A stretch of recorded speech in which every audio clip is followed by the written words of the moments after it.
সম্মানিত দ্বীনি বৈঠকের দ্বীনি মুসলিম ভাই ও বোন, প্রশংসা আল্লাহর জন্য, শান্তি অবতীর্ণ হোক আল্লাহ রসুলের উপর সাল্লাল্লাহু আলাইহি ওয়াসাল্লাম।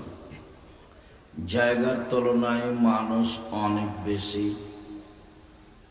এখন যদি আমরা জায়গার দাবি জানাই তাহলে সেটা সহজ সম্ভব নয়।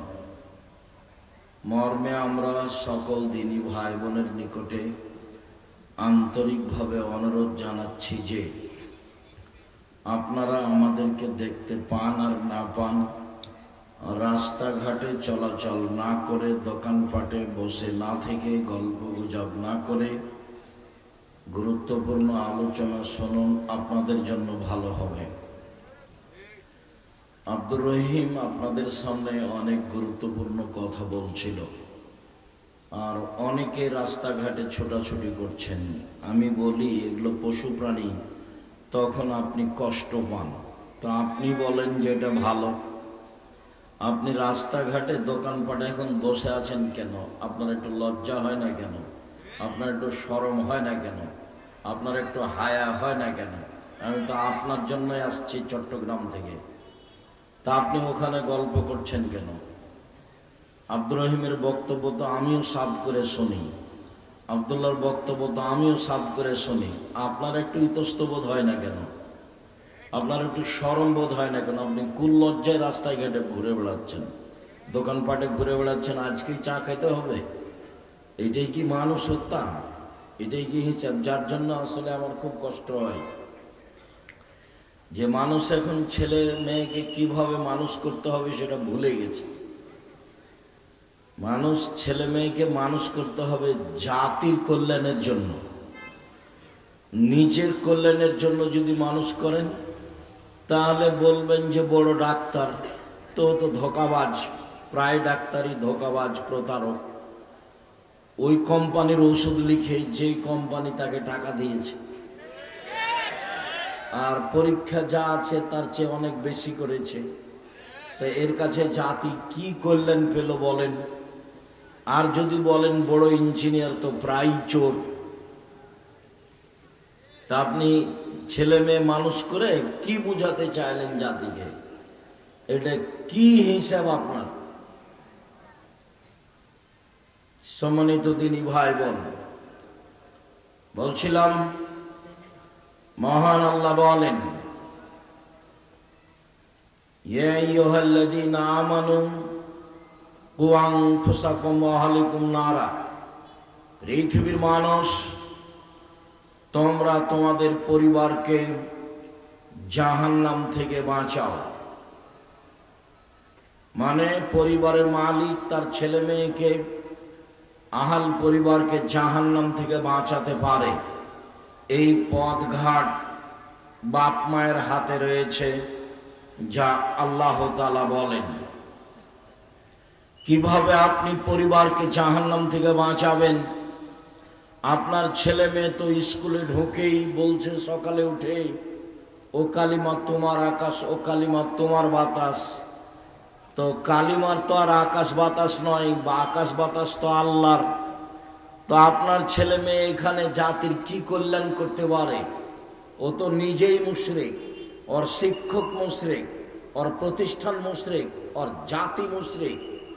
ও তো কখন মুশরিক হয়ে দিন রাত ঘুরে বেড়াচ্ছে, তার তো হিসাবই নাই।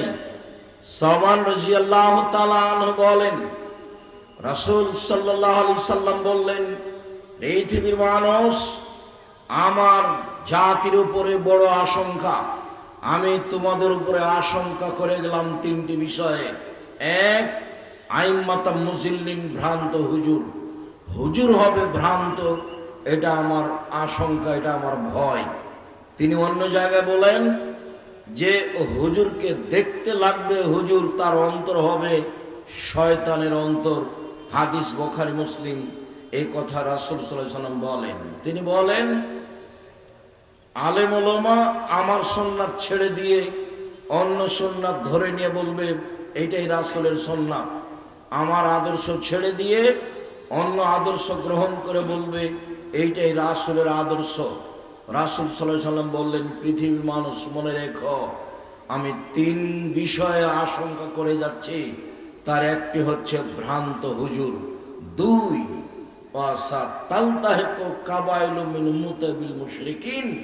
আমার উম্মত হিন্দুদের সাথে মিশে যাবে, এইটা আমার ভয়। আমার উম্মত হিন্দুদের সাথে মিশে যাবে, এইটা আমার আশঙ্কা। জাতির সামনে আমি আশঙ্কা করে গেলাম। তিন, আমার উম্মত মূর্তি পূজা করবে। আমরা নাকি সরস্বতী, ভগবতী, কালী, দুর্গার পূজা করব। কালিমার আকাশ বলবো, তো কালিমার তো পূজা করাই হলো। কালিমার আকাশ আর বাবার আকাশ, কালিমার কেন আকাশ হবে? ঠাকুর জাতির শত্রু, ঠাকুর মুসলমানের শত্রু, ঠাকুর বিশ্ববিদ্যালয়ের শত্রু, ঠাকুর ভারত, বাংলাদেশ, পাকিস্তান প্রত্যেকটা মানুষের শত্রু ঠাকুর। যেদিন ভারত, বাংলাদেশ, পাকিস্তানের মুসলমান ইংরেজদের হাতে নির্যাতিত, সেদিন ঠাকুর লন্ডনে মুচ পাকায়। আর ঠাকুরের গান আমার ছেলে মেয়ে বলবে মানে? এত কাপুরুষ হয়ে দুনিয়াতে জন্ম আমরা নিনি। আমার ছেলে মেয়ে ঠাকুরের গান বলে না। আপনার কেন বলে তার জবাব আপনি দিবেন, আমি দিব কেন? ছেলে জন্ম দিয়েছেন, জবাব দিবেন আপনি। মেয়ে জন্ম দিয়েছেন, জবাব দিবেন আপনি। আপনার ছেলে মেয়ে ঘুম থেকে উঠে ঠাকুরের গান বলে, আপনি কি বুঝাতে চাচ্ছেন? ছেলে মেয়ে মানুষ করেছেন জাতির জন্য, না প্রতারক করে মানুষ করেছেন, না ধোঁকাবাজ করে মানুষ করেছেন? আপনার ছেলে যেদিন ক্লাস 10-এ পড়ে, সেদিন আপনি বলেন আমার ছেলের মেধা ভালো, গোল্ডেন পেয়েছে।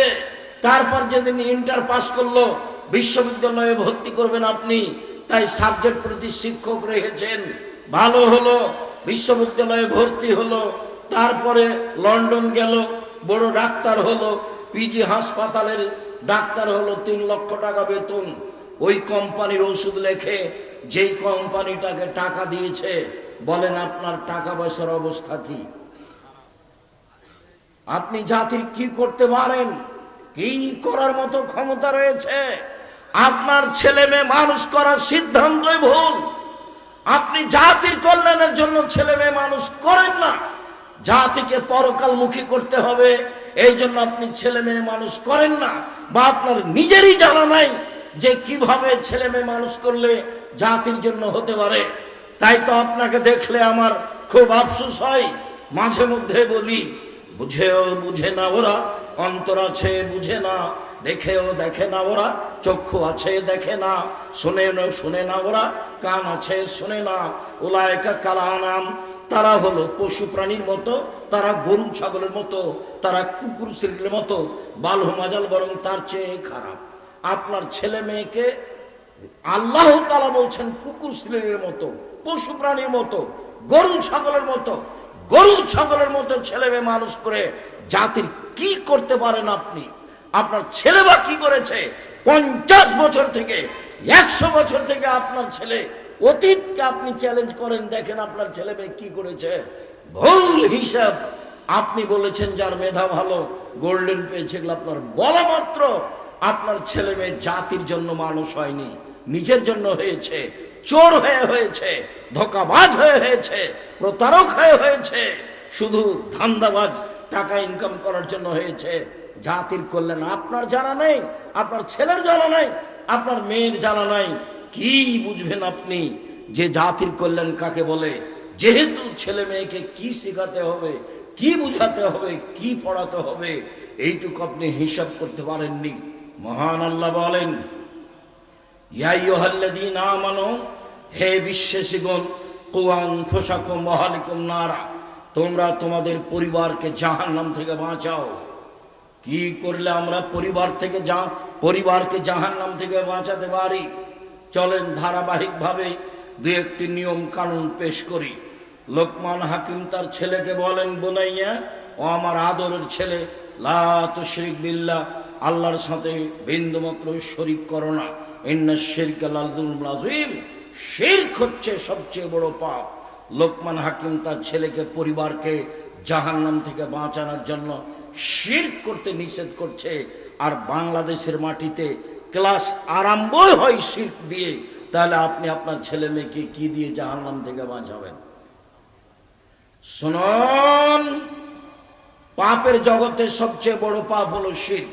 আবু হুরায়রা রাদিয়াল্লাহু তাআলা আনহু বলেন, রাসূল সাল্লাল্লাহু আলাইহি সাল্লাম বলেছেন, আকবারুল কাবায়রা সালাসা, সবচেয়ে বড় পাপ তিনটি। তার এক নম্বর পাপ হচ্ছে আল ইশরাকু বিল্লাহ, আল্লাহর সাথে শিরক করা। দ্বিতীয় নম্বর পাপ হচ্ছে উকুকুল ওয়ালিদাইন, পিতামাতার অবাধ্য চলা। তৃতীয় পাপ হচ্ছে শাহাদাতু জুরে, মিথ্যা সাক্ষী দেওয়া। কত মানুষ নরসিংদী জেলে 15-20 বছর থেকে আছে, নিজেই জানে না আমি কেন জেলে। জজ জানে না ঘটনা কি, উকিল জানে না ঘটনা কি, সাক্ষী জানে না ঘটনা কি।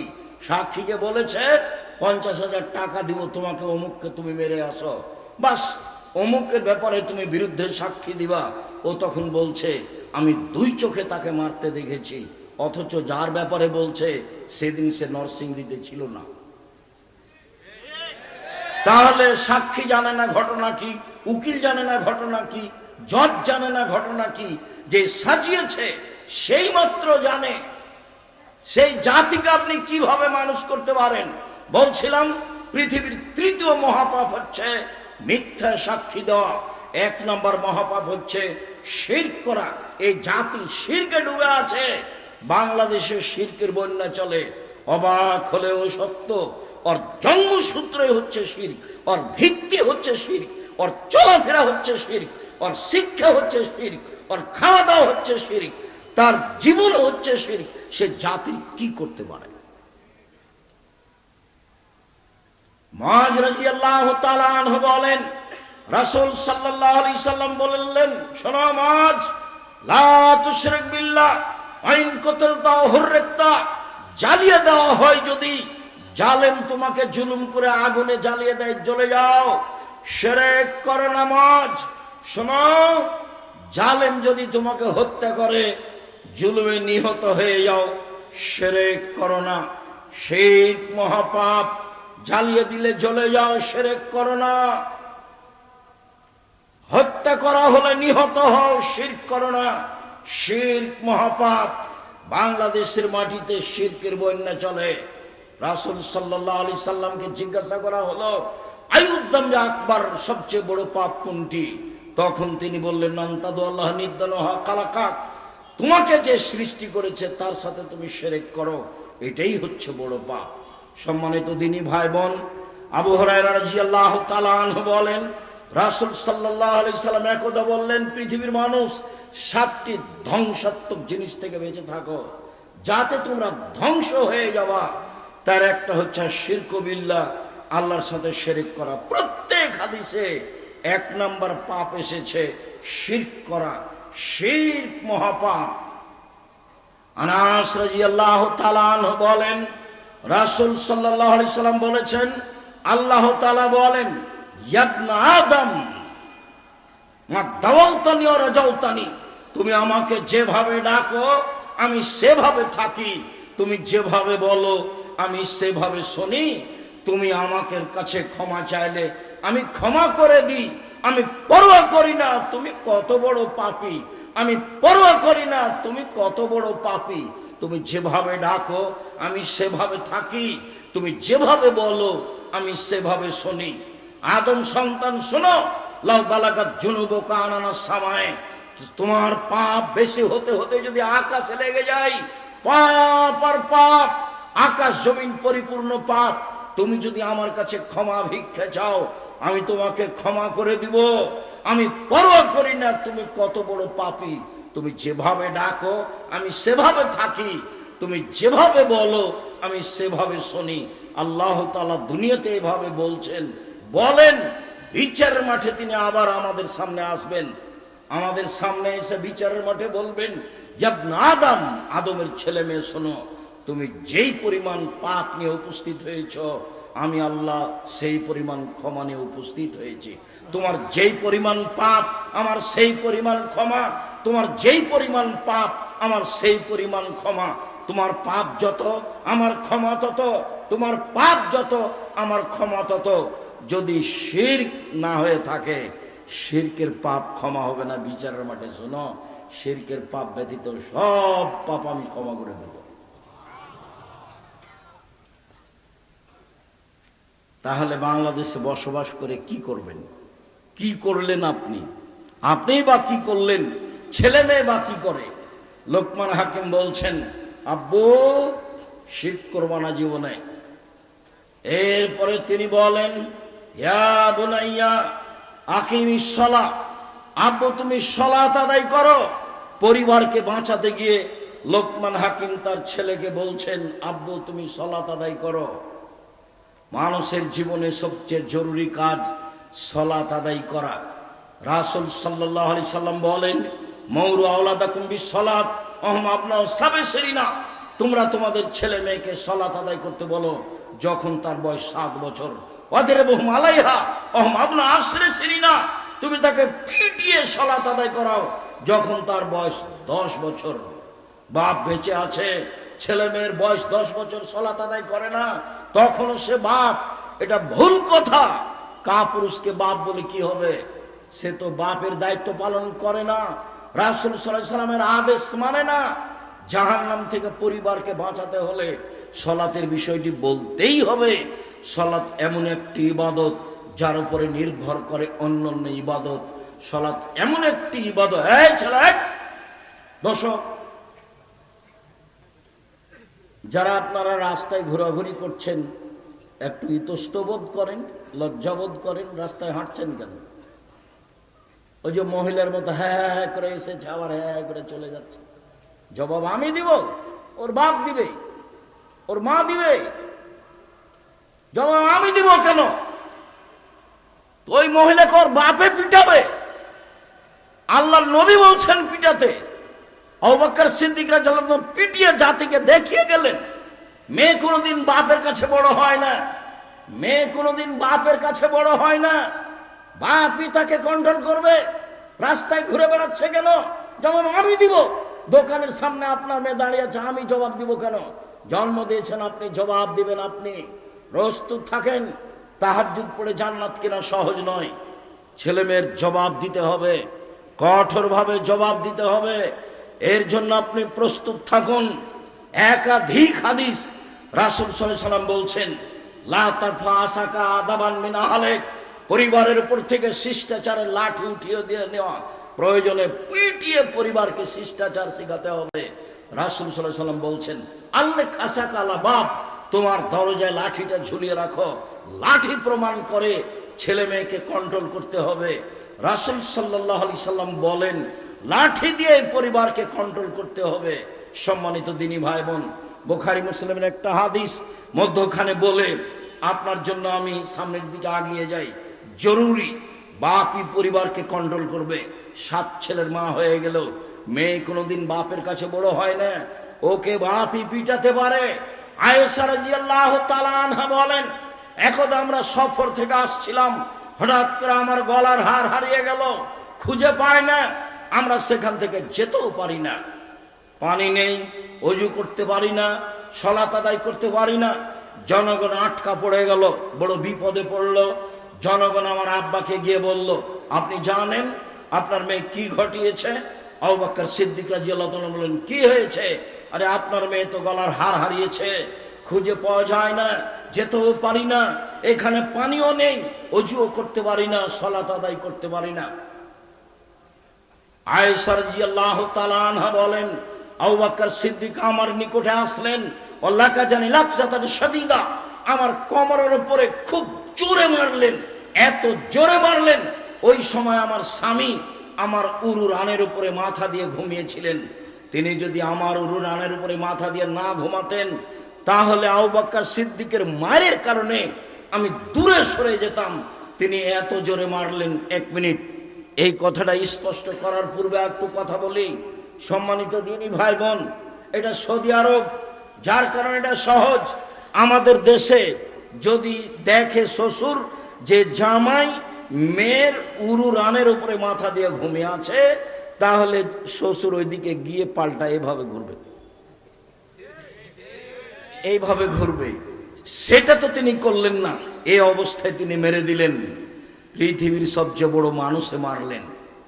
পৃথিবীর ইতিহাসে নবী রাসূল ব্যতীত সবচেয়ে দামি মানুষ হচ্ছেন আবু বকর সিদ্দিক রাদিয়াল্লাহু তাআলা আনহু। পৃথিবীর সবচেয়ে বড় মহিলাকে মারলেন।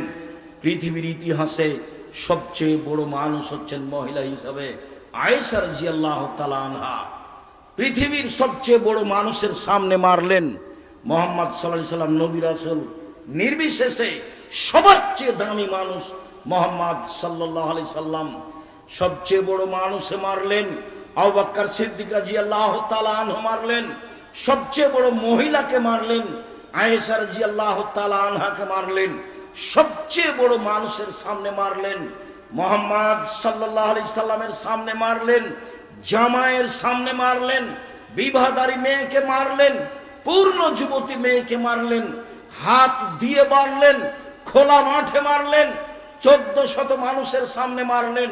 পৃথিবীর সবচেয়ে বড় মানুষে মারলেন, পৃথিবীর সবচেয়ে বড় মহিলাকে মারলেন, পৃথিবীর সবচেয়ে বড় মানুষের সামনে মারলেন, বিবাহদারী মেয়েকে মারলেন, পূর্ণ যুবতী মেয়েকে মারলেন, জামাইয়ের সামনে মারলেন, হাত দিয়ে মারলেন, খোলা মাঠে মারলেন, 1400 মানুষের সামনে মারলেন।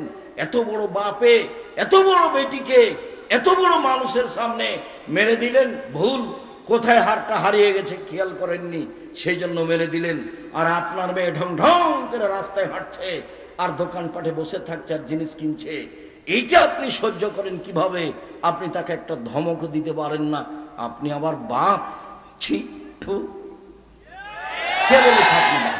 আমি তো বলিনি, আমি বলিনি কোনোদিন। হাদিস বুখারী মুসলিম। ধর্ম বিক্রি করতে আসেনি। জাতির যদি রাস্তাঘাট করে দিতে না পারি, জাতির যদি স্কুল কলেজ করে দিতে না পারি, জাতিকে চূড়ান্ত সঠিক ধর্ম দিতে পারবো ইনশাআল্লাহ। ধর্মের ব্যাপারে জাতিকে ফাঁকি দিয়ে পরকাল হারাতে রাজি নই। সালাত এমন একটি ইবাদত যার উপরে নির্ভর করে অন্যান্য ইবাদত। সালাত এমন একটি ইবাদত যার উপরে নির্ভর করে অন্যান্য ইবাদত। সালাত যদি থাকে তাহলে বাকি ইবাদত টিকবে। সালাত যদি বিচারের মাঠে না থাকে তাহলে বাকি ইবাদত কেটে দেওয়া হবে, বাতিল বলে গণ্য হবে। তাই বলেছি, অজু করে সালাত আদায় করতে হয়, পানি নেই, তায়াম্মুম করে সালাত আদায় করতে হবে। মাটি নেই, বিনা অজুতে বিনা তায়াম্মুমে সালাত আদায় করতে হবে। কেবলার দিকে মুখ করে সালাত আদায় করতে হয়। কেবলা বোঝা যায় না, কেবলা ছাড়াই সালাত আদায় করতে হবে। দাঁড়িয়ে সালাত আদায় করতে হয়, দাঁড়িয়ে থাকা যায় না। বসে থেকে সালাত আদায় করতে হবে, বসে থাকা যায় না। শুয়ে থেকে সালাত আদায় করতে হবে। পরিষ্কার কাপড় পরে সালাত আদায় করতে হয়। পরিষ্কার কাপড় নেই, যেই কাপড়ে পেশাব পায়খানা লেগে আছে সেই কাপড় পরেই সালাত আদায় করতে হবে। পরিষ্কার অপরিষ্কার কোনো কাপড়ই নেই, আপনি কারণবশত উলঙ্গ হয়ে আছেন, সালাতের নামাজের টাইম হয়ে গেছে, এই অবস্থাতেই সালাত আদায় করতে হবে, করতেই হবে। পৃথিবীর এক ব্যতিক্রম ইবাদত যা মানুষের সাথে কোনোদিন আপোষ করে না। হজ আপোষ করে। এবছর হজ করলেন না, বলেন সামনে বছর করব, করেন, কোনো সমস্যা নেই। যাকাত এখন দিবেন না, 1 মাস আগে দিয়ে দেন, দেন। 20 দিন 1 মাস পরে দেন, দেন। আপোষ আছে, দিলে কোনো সমস্যা নেই। রমজান মাসে আপনি অসুস্থ, সিয়াম থাকিয়েন না, পরে সিয়াম থাকেন, তাহলে রমজান মাসের মতো ফরজ সিয়ামে আপোষ চলে, হজে আপোষ চলে, যাকাতে আপোষ চলে। সালাত এমন একটা ব্যতিক্রম ইবাদত যার সাথে কোনো আপোষ নেই।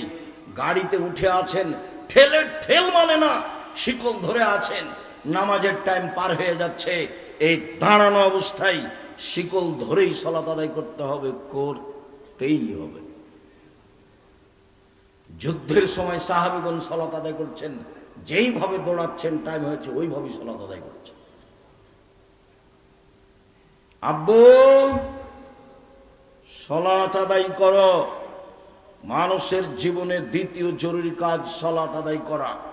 এরপরে তিনি বলছেন ওয়া'মুর বিল মারুফ ওয়ানহা আনিল মুনকার। আব্বু, মানুষকে ভালো কাজের আদেশ করো, মন্দ কাজের নিষেধ করো। আপনার ছেলে মেয়েকে কি শিখালেন? আমি তো আপনার অবস্থা বহুবার নকল করেছি। আপনার ছেলে মেয়ের আপনাকে দুইজনকে দেখে মনে হয় যে এরা চাঁপাই নবাবগঞ্জের ভাষা, আমও গেল, ছালাও গেল, কাঁদতে কাঁদতে 2 চোখও গেল।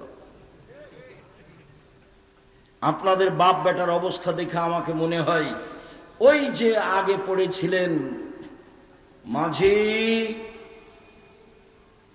চাঁদ কেন বাড়ে কমে রে, আমি কি এসব জানি, তোর জীবন চারায় নাই মিছে। মাঝি এ জানিস, আমি কি ওসব বুঝি, দেখি তোর জীবন আটা নাই মিছে। মাঝি এইগুলো কি বুঝিস, আমি কি এসব জানি, দেখি তোর জীবন 12 আনাই মিছে। বাতাস উঠেছে, নৌকা হিলে উঠেছে। মাঝি বলছে, বাবু সাঁতার জানো বাবু? তখন বাবু বলছে, না রে মাঝি না, আমি তো সাঁতার জানি না। তখন মাঝি বলছে, বাবু এখন দেখি তোর জীবন 16 আনাই মিছে। আপনাদের বাপ বেটার জীবন 16 আনাই মিছে। কি করতে পারেন? বললেন যে আমার মেয়ে গোল্ডেন পেয়েছে, কত প্রশংসা, খালা বলছে, ফুফু বলছে, বোন বলছে, ভাই বলছে, সবার সামনে বলছে, প্রশংসার কোনো হিসাব না। অথচ পানি খরচ করতে জানে না, পায়খানা করে যে ছুঁচতে হবে সেটা জানা নাই। কিভাবে পায়খানা করার পরে কাপ পরিষ্কার করতে হবে, পানি খরচ করতে হবে সেটা তার জানা নাই। আর বাপও খুশি, মাও খুশি। কি করলেন জীবনে, জীবনটা 16 আনাই মিছে। দেখেন লোকমান হাকিম বলছেন, আব্বু ভালো কাজের আদেশ করো, মন্দ কাজের নিষেধ করো। আব্বু মনে রেখো, এটাই হচ্ছে সবচেয়ে বড় কাজ, ধৈর্যের পরিচয় দাও। আব্বু ভালো কাজের আদেশ করো, মন্দ কাজের নিষেধ করো, এতে সমস্যা নেমে আসবে। ধৈর্যের পরিচয় দাও, ধৈর্যের পরিচয় দাও। ধৈর্যের পরিচয় দেওয়াই হচ্ছে জীবনে সবচেয়ে বড় সফলতা। এই কথা লোকমান হাকিম তার ছেলেকে বলেন। তিনি বলেন, আব্বু রাস্তায় চলার সময়তে মধ্যম গতিতে চলবা। আব্বু মানুষের সাথে কথা বলার সময় নরম হয়ে কথা বলবা, মানুষকে উপেক্ষা করে বলবো না। শোনো, মানুষের সাথে কথা বললে কণ্ঠ নিচু করিও, জোর কণ্ঠ হচ্ছে গাধার কণ্ঠ। এইভাবে লোকমান হাকিম তার ছেলেকে উপদেশ দিচ্ছেন। উপদেশ কোরআন মাজিদে পড়ে আছে 1450 বছর থেকে। না আপনি নিজে পড়েন, না আপনার ছেলে মেয়ে পড়ে, না আপনার বউ পড়ে, না আপনি নিজে পড়েন, একেবারে জীবন 16 আনাই মিছে। কি হবে এই জীবন দিয়ে? আপনি কি করতে পারেন জাতির? আপনার ছেলে মেয়ে জাতির কি করতে পারে, করেছে বা কি? দাপট দেখাবেন না, ক্ষমতা দেখায়েন না। দাপট দেখিয়ে, ক্ষমতা দেখিয়ে, মানুষকে জেল হাজতে দিয়ে অপমান করে খাটো করে বেঁচে থেকে লাভ নেই। সময় 45 মিনিট। যার যত জুলুম বেশি তার তত সময় কম। ফেরাউনের সময় কয়েক মিনিট। এই যে ডুবলো, এই যে ডুবলো, এই ডুবলো, নাই নাই নাই ফেরাউন। তারপরে আদ সামুদ হঠাৎ করে নেই, না কই আদ নেই, সামুদ নেই, খালি ইতিহাস আছে, শুধু ইতিহাস আছে, দেখতে দেখতে নেই। আদ সামুদ সবচেয়ে বড় জালেম, বিশাল ক্ষমতার অধিকারী। ফেরাউন বড় জালেম। অল্প সময়, আপনাদের নেত্রীর 45 মিনিট সময় দেখে হুঁশ করা দরকার। ক্ষমতা দেখাবেন না কাউকে, দলীয় দাপট দেখে মানুষকে অপমান করে খাটো করে বেঁচে থাকার চেষ্টা করিয়েন না। আপনি মাটির মানুষ, আবার আপনাকে তৈরি করা হয়েছে শুক্র কীট দিয়ে, দুর্গন্ধময় একটা পদার্থ। 90 সাল থেকে বলে আসছি, উপার্জনের পথ 4টা। 1, দিন মজুরি, সন্ধ্যায় টাকা শেষ। 2, জমি চাকরি, 25 দিনে বেতন শেষ। 3, জমি চাষ, সমান সময় আর না হয় লস, সমান সমান আর না হয় লস। 4, ব্যবসা। তখন আল্লাহ রসুল বললেন, পৃথিবীর মানুষ শুনে রেখো, সত্যবাদী বিশ্বস্ত ব্যবসায়ীরা জান্নাতের নবীদের সাথে থাকবেন। নবীদের সাথে সহজেই থাকা যায় না। একজন সাহাবী রাতে রাসূলের কাছে অজুর পানি নিয়ে গেছেন আর মেসক। আল্লাহ রাসূল খুশি হয়ে গেছেন। খুশি হয়ে গিয়ে বলছেন, সালমা শেতা, তুমি কিছু চাও, যা চাও চাও। খুব খুশি আল্লাহ রাসূল। তখন সাহাবী বলছেন, আসআলুকা মুরাফাকাতাকা ফিল জান্নাহ, আপনার সাথে জান্নাতে থাকতে চাই। তখন আল্লাহ রাসূল বলছেন, আওয়া গায়রা জালেক, না না না না না না, এটা নয়, এটা নয়, অন্য কিছু চাও, অন্য কিছু চাও। তখন সাহাবী বলছেন, হুয়া দাকা, ওটাই চাই, আপনার সাথে জান্নাতে থাকতে চাই। তখন আল্লাহ রাসূল বলছেন, শুনো, আইন্নি বিকাসরাতি সুজুদ আলা নাফসিক, বেশি বেশি রাতে সালাত আদায় করে আমাকে সাহায্য করো, আমি কাউকে সাথে জান্নাতে নিয়ে থাকতে পারবো না, আমাকে সাহায্য করো। কি? তাহাজ্জুদ পড়ো, তাহলে আমি চেষ্টা করব তোমাকে সাথে নিয়ে থাকার। তাহাজ্জুদ ছাড়া মুখের ওপরে একজন খাদেম রাসূলের সাথে থাকতে চাইলেন, আল্লাহ রাসূল তা গ্রহণ করলেন না, না করে দিলেন। আর সত্যবাদী ব্যবসায়ী নবীগণের সাথে থাকবেন জান্নাতে, এই কথা মুহাম্মদ সাল্লাল্লাহু আলাইহি সাল্লাম বলেন। শুধু তিনি বলেননি মুহাম্মাদের সাথে থাকবেন, তিনি বলেছেন সত্যবাদী বিশ্বস্ত ব্যবসায়ী ইব্রাহিম আলাইহিস সালামের সাথে থাকবেন, নূহ আলাইহিস সালামের সাথে থাকবেন, ঈসা মুসার সাথে থাকবেন, সকল নবীদের সাথে থাকবেন। সত্যবাদী সমাজে যারা, তাদের সাথে থাকবেন। শহীদ সমাজে যারা, তাদের সাথে থাকবেন। ব্যবসা কি জিনিস? জুয়ার চুরি করো কেন? একজন সাহাবী বললেন যে আল্লাহ রাসূল, আমি কি চাইবো, আপনার সাথে জান্নাতে থাকতে চাই। তখন আল্লাহ রাসূল বলছেন, না না না না না না না, এটাই, অন্য কিছু চাও, অন্য কিছু চাও।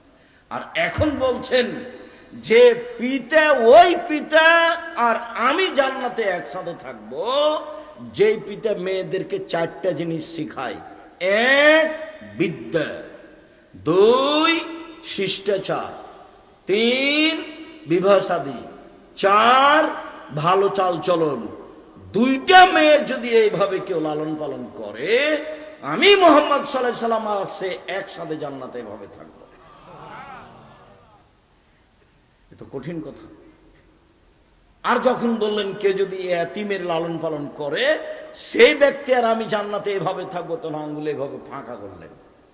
এই 3টে জিনিস নেমে আসবে 3টা পাপের কারণে। 1, এই যে শারিবুল খুমরা, যখন মানুষ নেশাদার দ্রব্য পান করবে, তখন এই 3টা বিপদ নেমে আসবে। 2, জাহারাতিল কায়নাত, মেয়েরা যখন নাচবে। শুনুন সম্মানিত দিনী ভাই বোন, বলছিলাম জাবির রাদিয়াল্লাহু তাআলা আনহু বলেন, সফর থেকে আসছিলাম, আল্লাহর নবী বললেন থামো, মদিনায় সকালে প্রবেশ করবে, এখন নয়। তখন জাবির বললেন, আল্লাহর নবী, আমি নতুন বিবাহ করেছি, আমাকে বাড়ি যেতে অনুমতি দেওয়া হোক। আল্লাহ রাসূল বললেন, তুমি নতুন বিবাহ করেছো?